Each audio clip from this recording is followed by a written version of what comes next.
गांव में ही कुछ दूरी पर एक छोटी सी कुटिया में माधवी नाम की एक जवान स्त्री रहती थी। माधवी की आंखें गहरी पीड़ा और सूनेपन से भरी थीं। कुछ वर्ष पहले विवाह के 1 साल के भीतर ही एक भयानक महामारी ने उसके पति को उससे छीन लिया था। समाज ने, जिसने कभी उसके माथे पर सिंदूर देखा था, अब उसे अभागी और अपशकुनी मानकर अलग थलग कर दिया था। माधवी की जवानी, उसकी सुंदरता, सब कुछ इस भयानक त्रासदी और समाज के कठोर नियमों के बोझ तले दबकर मुरझा रहा था। उसका जीवन बस एकाकीपन और सन्नाटे का एक अंतहीन चक्र बन गया था। माधवी के पास सहारा देने वाला कोई नहीं था। उसे अपना पेट भरने के लिए और अपनी बूढ़ी बीमार सांस की देखभाल के लिए दिन रात खेतों में मजदूरी करनी पड़ती थी। वहां एक प्राचीन पीपल के पेड़ के नीचे बाबा निर्मोही नामक एक साधु रहा करते थे। बाबा निर्मोही अपनी गहरी तपस्या, सरल जीवन और कठोर वैराग्य के लिए दूर दूर तक प्रसिद्ध थे। उन्होंने सांसारिक मोह माया को त्याग दिया था और उनका जीवन केवल ध्यान, भजन और जरूरतमंदों को उपदेश देने में व्यतीत होता था। उनका तेज इतना शांत और प्रभावशाली था कि लोग उन्हें स्वयं साक्षात ज्ञान का प्रतीक मानते थे।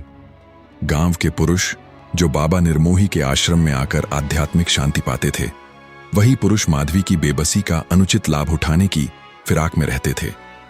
उनकी लालची निगाहें और फुसफुसाहटें माधवी के घावों को और गहरा कर देती थीं। एक दिन घनघोर वर्षा के बाद माधवी काम से लौट रही थी। उसका शरीर थकान से टूटा हुआ था और मन निराशा से भरा। रास्ते में गांव के मुखिया का बेटा, जिसने अपनी बुरी आदतों के लिए कुख्यात था, उसे रोक लिया। कहां जा रही हो माधवी? उसने अपनी आवाज में जहर घोलकर पूछा। इतनी मेहनत क्यों करती हो? मैं तुम्हें आराम से रखूंगा, मेरे पास आओ। माधवी का चेहरा डर और क्रोध से सफेद पड़ गया। मुझे जाने दो, उसने अपनी आवाज को यथासंभव स्थिर रखते हुए कहा। तुम्हारी यह हिम्मत कैसे हुई? बातचीत बहस में बदल गई और मुखिया का बेटा अपनी शक्ति के अहंकार में माधवी का हाथ पकड़ने की कोशिश करने लगा। माधवी ने पूरी ताकत से विरोध किया, लेकिन वह अकेली थी और दूसरा व्यक्ति मजबूत था। उसकी चीखें वर्षा के शोर में दबकर रह गईं। अचानक उस सुनसान रास्ते पर पीपल के पेड़ के पास से एक गंभीर और शांत आवाज आई। ठहरो, ये क्या हो रहा है? यह बाबा निर्मोही थे। वह अपनी संध्या वंदन के लिए नदी की ओर जा रहे थे। उनकी आंखें स्थिर थीं, लेकिन उनमें एक ऐसी तीक्ष्णता थी जिसने मुखिया के बेटे को एक पल के लिए हिला दिया। मुखिया का बेटा डर के मारे कांप गया, लेकिन अपने अहंकार को बचाने की कोशिश में बोला, बाबा, यह हमारा निजी मामला है, आप अपने ध्यान में लगें। स्त्री को सम्मान दो। बाबा ने अपनी आवाज को और ऊंचा किया। उसका अनादर करना स्वयं धर्म का अनादर करना है। चले जाओ यहां से, अन्यथा तुम्हारा दंड प्रकृति स्वयं देगी। बाबा की आवाज में वैराग्य की वह शक्ति थी जिसके सामने कोई नहीं टिक सकता था। मुखिया का बेटा जानता था कि अगर बाबा ने मुखिया से शिकायत कर दी तो उसकी खैर नहीं होगी। वह माधवी को घूरता हुआ, फुसफुसाता हुआ वहां से भाग गया। माधवी अब पूरी तरह से टूट चुकी थी। वह जमीन पर बैठ गई और उसके होंठों से एक दर्दनाक सिसकी निकल पड़ी। उसने अपनी साड़ी से अपना चेहरा ढक लिया और फूट फूट कर रोने लगी। उसका रोना सदियों के दुख, अकेलेपन और अपमान का प्रतीक था। बाबा निर्मोही धीरे धीरे उसके पास आए और बिना उसे छुए थोड़ी दूरी पर खड़े हो गए। बेटी, उठो, उन्होंने कोमलता से कहा। जीवन की कठिनाइयां तुम्हें तोड़ नहीं सकती। हर रात के बाद सवेरा आता है। भयभीत मत हो।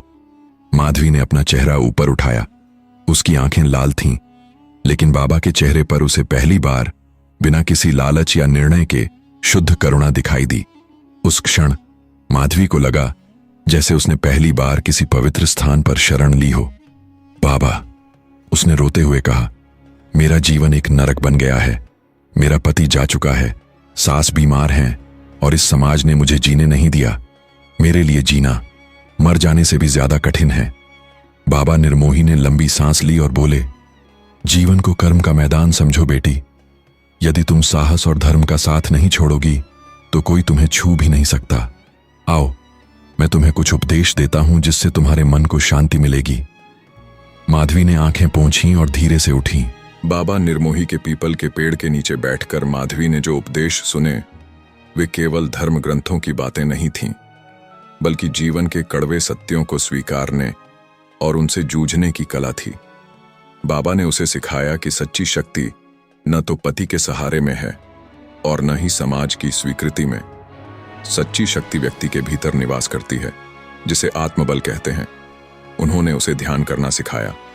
जब मन अशांत हो बेटी, बाबा ने उसे शांत जल की ओर देखते हुए कहा, तो आंखें बंद कर लो। संसार का शोर बाहर है, तुम्हारे भीतर नहीं। तुम जल की तरह शांत और निर्मल हो, बाकी सब भ्रम है। माधवी ने बाबा के निर्देशों का पालन करना शुरू कर दिया। दिन भर खेतों में काम करने के बाद वह थोड़ा समय निकालकर बाबा के पास जाती। घंटों वहां बैठी रहती, कभी ध्यान करती, कभी बाबा के भजन सुनती। धीरे धीरे उसके चेहरे से दुख की गहरी लकीरें हल्की पड़ने लगीं। उसके कदमों में दृढ़ता आई और उसकी उदास आंखें अब बाहरी अपमानों को नजरअंदाज करने का साहस जुटाने लगीं। लेकिन गांव की जुबानें शांत कहां रह सकती थीं। जहां एक और साधु के पास ज्ञान की तलाश में जाने को पवित्र माना जाता था, वहीं एक जवान विधवा का नियमित रूप से एक वैरागी के पास जाना गांव वालों के लिए एक नया तमाशा बन गया। लोगों की कानाफूसी पहले फुसफुसाहट थी, फिर वह जोरदार चर्चा में बदल गई। देखा, इस विधवा को, एक औरत दूसरी से कहती, पति मरा तो अब साधु पर डोरे डाल रही है। ये औरतें कभी शांत नहीं बैठ सकती। और वह साधु भी कैसा, एक व्यक्ति ने ताना मारा। नाम है निर्मोही, पर मन में मोह जरूर पनप रहा है। जवानी की तपस्या ऐसे ही भंग हो जाती है। मुखिया का बेटा, जो अपनी हार का बदला लेना चाहता था, इन अफवाहों को हवा दे रहा था। उसने गांव भर में यह फैला दिया कि माधवी और बाबा का यह मिलन सिर्फ दिखावा है और वे रात के अंधेरे में अपनी अनैतिक भेंट करते हैं। माधवी को इन बातों की भनक लगी। जब वह लोगों के ताने और तिरछी निगाहें देखती तो उसका मन फिर से विचलित हो उठता। एक शाम वह रोती हुई बाबा के पास पहुंची। बाबा, उसने सिसकते हुए कहा, लोग मेरे बारे में, आपके बारे में क्या क्या कह रहे हैं। वे कहते हैं कि हमारा यह रिश्ता अपवित्र है। मैं आपके नाम पर कलंक लगा रही हूं। बाबा निर्मोही, जो हमेशा शांत रहते थे, आज भी शांत थे। उन्होंने अपनी आंखें खोली और सीधे माधवी की ओर देखा। बेटी, उन्होंने धीमी गंभीर आवाज में कहा, पानी के चलने से नाव हिल सकती है, पर पहाड़ नहीं हिलता। तुम सत्य के मार्ग पर हो और मैं वैराग्य के मार्ग पर। दुनिया का काम है बोलना। यदि हम अपनी सच्चाई को दुनिया के डर से बदल दें तो हम स्वयं के साथ अन्याय करेंगे। बाबा ने उसे एक गहरी बात समझाई। समाज ने तुम्हें तब भी अभागी कहा जब तुम अपने पति के गम में अकेली थीं। समाज तुम्हें अब भी चरित्रहीन कह रहा है जब तुम शांति की तलाश में हो। इसका अर्थ है कि समाज की दृष्टि कभी नहीं बदलेगी। तुम्हें अपनी आत्मा की आवाज सुननी होगी, न कि इन झूठे लोगों की। माधवी ने इस उपदेश को अपने हृदय में धारण किया। उसने निश्चय किया कि वह इन बातों की परवाह नहीं करेगी। लेकिन गांव की अशांति केवल कानाफूसी तक सीमित नहीं रही। अगले सप्ताह गांव की पंचायत बैठी। मुखिया का बेटा और उसके समर्थक ये साबित करने पर तुले हुए थे कि बाबा निर्मोही एक ढोंगी हैं और माधवी गांव के वातावरण को दूषित कर रही है। मुखिया ने गंभीर मुद्रा में बाबा को संदेश भेजा, बाबा, पंचायत ने आपको बुलाया है, आपको जवाब देना होगा। बाबा निर्मोही बिना किसी संकोच या डर के उस दिन पंचायत के सामने पहुंचे। गांव वाले बड़ी संख्या में जमा थे। माधवी भी अपनी बूढ़ी सास को घर पर छोड़कर साहस जुटाकर पंचायत में उपस्थित हुई।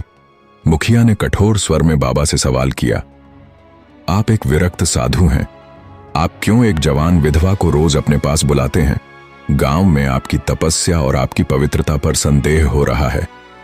बाबा निर्मोही ने उत्तर देने से पहले एक गहरी शांत सांस ली। उनकी आंखें पूरे गांव पर स्थिर हो गईं। मैं तपस्वी हूं, बाबा ने स्पष्ट रूप से कहा। मेरा धर्म है अज्ञानी को ज्ञान देना और दुखी को सहारा देना। जब इस गांव के पुरुषों ने इस अकेली स्त्री को लूटना चाहा, तब किसी ने कुछ नहीं कहा।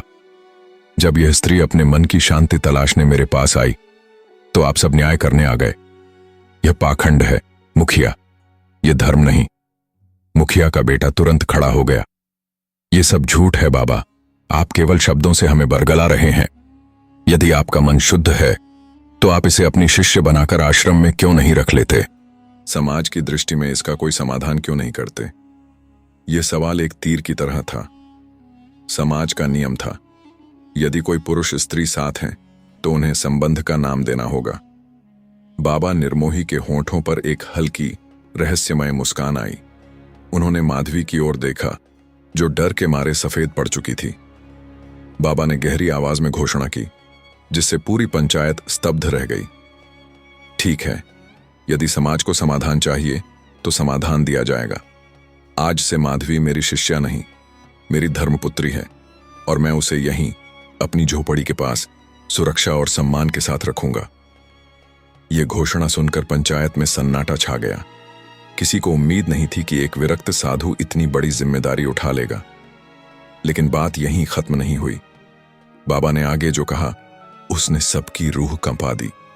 और सुनो, बाबा ने अपनी आवाज में चेतावनी का स्वर भरते हुए कहा, आज से माधवी पर बुरी नजर डालने वाला या उसे किसी भी प्रकार से अपमानित करने वाला स्वयं मुझसे नहीं बल्कि प्रकृति के प्रकोप से दंडित होगा। यह मेरा अंतिम उपदेश नहीं, मेरा संकल्प है। इस घोषणा ने एक अस्थिर शांति स्थापित कर दी। माधवी के लिए बाबा का यह फैसला सुरक्षा की ढाल था, पर साथ ही यह एक नई और भयानक चुनौती की शुरुआत भी थी। अब वह समाज से पूरी तरह अलग हो चुकी थी। बाबा निर्मोही की घोषणा ने गांव में दो ध्रुवों का निर्माण कर दिया। एक ओर वे लोग थे जो बाबा के साहस और माधवी के प्रति उनके निस्वार्थ समर्थन से प्रभावित थे। दूसरी ओर अधिकांश गांव वाले, विशेष रूप से वे जो दंभी और लालची थे, इस संबंध को अपनी परंपराओं और नैतिकता पर हमला मान रहे थे। वे अब खुलकर विरोध नहीं कर सकते थे क्योंकि उन्हें बाबा के संकल्प और उनके आध्यात्मिक बल का डर था, लेकिन उनका मन ईर्ष्या और द्वेष से भरा हुआ था। माधवी अब आधिकारिक तौर पर बाबा की धर्मपुत्री बन चुकी थी। बाबा ने अपनी कुटिया के पास ही उसके रहने के लिए एक छोटा सा स्थान बना दिया। अब वह हर पल बाबा की देखरेख में रहती थी। उसके दिनचर्या में अब मजदूरी के साथ साथ आश्रम की सेवा, ध्यान और बाबा के लिए भोजन पकाना भी शामिल हो गया था। बाबा का व्यवहार उसके प्रति बिल्कुल एक पिता जैसा था, करुणामय, उपदेश देने वाला और सीमाओं का सख्ती से पालन करने वाला। वह माधवी से कभी भी आवश्यकता से अधिक बात नहीं करते थे और हमेशा एक निश्चित दूरी बनाए रखते थे, जो उनके वैराग्य की निशानी थी। माधवी को अब समाज की तिरछी निगाहों से सुरक्षा मिल गई थी, लेकिन एक नया सूक्ष्म द्वंद्व उसके भीतर पनपने लगा। वह देखती कि बाबा बिना किसी स्वार्थ के, बिना किसी शारीरिक अपेक्षा के उसके जीवन की रक्षा कर रहे थे। उनकी निस्वार्थता माधवी के हृदय को छू गई। जब उसने पहली बार किसी पुरुष में केवल शुद्धता और सम्मान देखा तो उसके मन के भाव बदलने लगे। माधवी जवान थी, उसके भीतर जीवन की स्वाभाविक इच्छाएं थीं, जिन्हें उसके पति की मृत्यु और समाज के तिरस्कार ने कुचल दिया था। अब जब वह हर दिन बाबा निर्मोही की शांति, उनकी शक्ति और उनके पुरुषत्व की आभा को महसूस करती थी, भले ही वह वैराग्य से ढकी हुई थी, तो उसके मन के कोने में दबे हुए अरमान धीरे धीरे जागने लगे। वह जानती थी कि बाबा एक तपस्वी हैं और इस तरह के विचार उनके प्रति घोर अपमान और पाप हैं। वह इन विचारों को दबाने की कोशिश करती। बाबा मेरे पिता तुल्य हैं, मैं उनकी रानी हूं। यह केवल मेरा भ्रम है, मेरा अकेलापन है। लेकिन मन, जिसे नियंत्रण में रखना सबसे कठिन होता है, बार बार विद्रोही हो जाता था। जब वह बाबा के लिए भोजन बनाती थी तो अनजाने में उसके मन में आता, काश वह यह भोजन केवल एक पिता के रूप में नहीं बल्कि, और वह तुरंत सिर हिलाकर इन विचारों को झटक देती। एक रात गांव में भारी तूफान आया। बिजली चमक रही थी और हवाएं जोरों से चल रही थीं। माधवी की कुटिया पीपल के पेड़ के पास थी और हवा के झोंकों से उसकी झोपड़ी की छत हिलने लगी। वह डर कर कांपने लगी। बाबा निर्मोही अपनी कुटिया से बाहर आए। उनकी आंखें रात के अंधेरे में भी शांत थीं। उन्होंने माधवी को डर कर कांपते देखा। डरो मत बेटी, बाबा ने शांत आवाज में कहा। यहां आओ, तुम मेरी कुटिया के अंदर बैठ जाओ, यहां अधिक सुरक्षित है। माधवी हिचकिचाई। बाबा की कुटिया में, जहां वे ध्यान करते थे, वहां जाना उसे ठीक नहीं लग रहा था, लेकिन डर बहुत ज्यादा था। वह कांपते हुए बाबा की कुटिया के अंदर चली गई। कुटिया के अंदर एक छोटा सा दीपक जल रहा था। बाबा एक चटाई पर पद्मासन में बैठ गए और फिर से ध्यान में लीन हो गए, मानो दुनिया में कुछ हुआ ही न हो। माधवी थोड़ी दूरी पर बैठी हुई थी। तूफान के शोर में उस छोटी सी कुटिया में माधवी को बाबा के पास बैठकर अभूतपूर्व शांति महसूस हो रही थी। लेकिन जैसे ही उसकी नजर बाबा के शांत ध्यानमग्न चेहरे पर पड़ी, उनके मजबूत कंधे, उनकी तपस्या से चमकती त्वचा, उनके चेहरे की दृढ़ता, तो उसके भीतर का दबा हुआ ज्वालामुखी एक बार फिर से जाग उठा। उसने देखा कि ध्यान में लीन होने के कारण बाबा का ऊपरी वस्त्र थोड़ा सरक गया था। माधवी ने तुरंत अपनी आंखें बंद कर लीं, लेकिन उस एक क्षण की छवि उसके मन में अंकित हो गई। वह कांपने लगी, इस बार डर से नहीं बल्कि एक अपरिचित तीव्र भावना के आवेग से। उस रात माधवी की नींद टूट गई। वह अपने विचारों से डर गई। वह जानती थी कि उसे इन भावनाओं को तुरंत समाप्त कर देना चाहिए, नहीं तो वह बाबा के प्रति और स्वयं के प्रति बहुत बड़ा पाप करेगी। अगले दिन सुबह माधवी बाबा के पास गई। उसने अपने चेहरे पर कृत्रिम शांति बनाए रखी। बाबा, उसने कहा, मैं आपके लिए कुछ फल लाई हूं। मुझे आपसे एक बात कहनी है। बाबा ने ध्यान समाप्त किया। कहो बेटी, माधवी ने साहस जुटाया। बाबा, अब मुझे लगता है कि मैं यहां सुरक्षित हूं, लेकिन मेरी सास की देखभाल के लिए मुझे वापस अपनी कुटिया जाना चाहिए। मैं गांव के बाहरी हिस्से में ही रहूंगी, पर थोड़ी दूरी पर। यह झूठ था। उसकी सास की देखभाल तो वह यहीं से भी कर सकती थी। वह बस बाबा से और अपने मन के खतरनाक विचारों से दूर भागना चाहती थी। बाबा निर्मोही ने उसकी आंखों में देखा। उनकी वैरागी दृष्टि सब कुछ भांप गई। वह जानते थे कि माधवी क्यों दूर जाना चाहती है। ठीक है बेटी, बाबा ने बिना कोई सवाल किए शांत स्वर में कहा। मन की शांति ही सच्चा आश्रय है। जाओ और अपने धर्म का पालन करो। माधवी चली गई। उसे लगा जैसे उसने एक बड़ी जीत हासिल की है, लेकिन बाबा निर्मोही जानते थे कि असली परीक्षा अभी शुरू होनी थी। उन्होंने एक गहरी सांस ली और फिर से ध्यान में लीन हो गए, लेकिन इस बार उनके ध्यान में एक नई और गहरी चुनौती थी, एक जवान स्त्री का स्नेह और वासना से भरा त्याग। माधवी अपनी पुरानी कुटिया में वापस चली गई, जो बाबा निर्मोही के पीपल के पेड़ से कुछ दूरी पर थी। वह अपनी सास की सेवा और अपने रोजमर्रा के कामों में खुद को व्यस्त रखने लगी। उसने बाबा से दूरी इसलिए बनाई थी ताकि उसके भीतर पनप रहे मोह का बीज सूख जाए। यदि आपको कहानी अच्छी लगी हो तो कृपया पार्ट 2 के लिए कमेंट करें, और आप यदि कोई और टॉपिक पर कहानी चाहते हैं तो हमें जरूर कमेंट के माध्यम से बताएं।